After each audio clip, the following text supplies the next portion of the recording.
warahmatullahi wabarakatuh.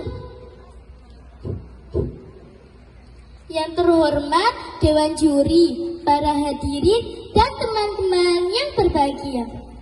Perkenalkan, nama saya Aminatus Sofia, siswi kelas 4 SD Darul Ulum, Ngeplak Rejo, Kota Pasuruan. Di sini saya akan menceritakan dengan judul Asal Mula Nama Desa Tapaan. Ada yang tahu tidak dengan ceritanya? Nama Desa Tapaan sebenarnya diambil dari kata pertapaan. Menurut cerita orang tua dulu, konon pertapaan ini dijadikan sebagai tempat bersemedi para gadis yang lahir di desa tersebut. Gondowati, nama gadis itu.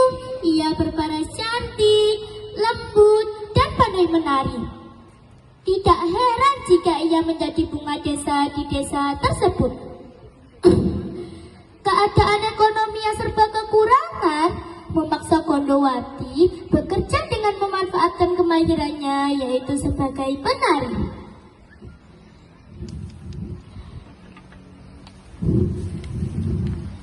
Karena pekerjaan itu, ia mendapat fitnah dari warga desa yang mengatakan bahwa Gondowati tidak hanya bekerja sebagai penari. Warga desa pun mulai mengejek Gondowati dan tidak menerima keberadaannya. Berbagai hinaan, ejekan sering diterima Gondowati. Ia pun merasa tertekan. Begitu pula keluarga Gondowati yang malu mendengar perkataan warga desa. Pembelaan Gondowati seolah-olah dianggap angin lalu. Apa salahku? Aku memang hanya seorang penari, tapi itu aku lakukan untuk menghidupi kedua orang tuaku, kata Gondowati.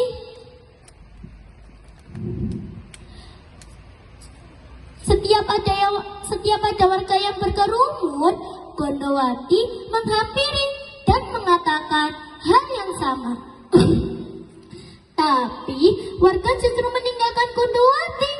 Di warung-warung kopi, di pasar-pasar, semua membicarakan tingkah laku Gondowati.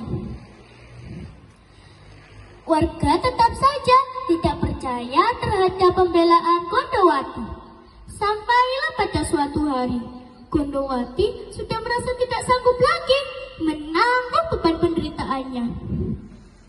Ia pun memberanikan diri berbicara sekali lagi di depan warga dan mengambil sebuah keputusan.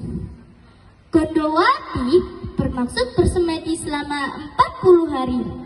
Dia ingin warga tahu kalau yang dituduhkan warga terhadap dirinya itu tidaklah benar. Ia bahkan bersedia diusir apabila tidak berhasil bersemedi. Segala persiapan dilakukan Gondowati. Ia berpamitan kepada kedua orang tuanya. Dia memeluk erat sang ibu. Tanpa disadari, bola matanya telah penuh dengan air mata. Sang ibu memeluk erat anak gadisnya, seakan tidak rela melepaskan kepergiannya. Diciumnya kening Gondowati, seraya melepaskan sebuah gendongan. Gondowati, sebenarnya ibu tidak rela kamu pergi, kata sang ibu sambil mengusap air mata. Relakan, Bu, aku tidak ingin ibu dan bapak sengsara karena aku. Aku ingin warga tahu kalau aku tidak berbuat seperti yang dituduhkan warga. Doakan aku, Bu, kata Gondowati memelas. Bawalah ini, Nak. Mungkin kamu membutuhkan selama bersemedi. Matur nuwun, Bu, kata Gondowati. Sebelum pergi, Gondowati sempat menyalami dan memeluk bapaknya. Sang bapak juga merasa berat untuk melepaskan kepergian anak gadisnya. Sambil membuka pintu yang terbuat dari anyaman bambu, Gondowati melangkah meninggalkan rumahnya. Warga desa tampak memandang dari kejauhan, melihat Gondowati pergi. Warga kampung menghitung hari. Mereka pada umumnya tidak yakin bahwa Gondowati dapat menyelesaikan pertapaannya. Warga terus mengejek kedua orang tua Gondowati, sampai-sampai ibu Gondowati jatuh sakit. Di pertapaan, Gondowati juga sering mendapat godaan. Tapi karena keteguhan hatinya untuk membuktikan bahwa yang dituduhkan warga terhadap dirinya tidaklah benar, dia dapat bertahan.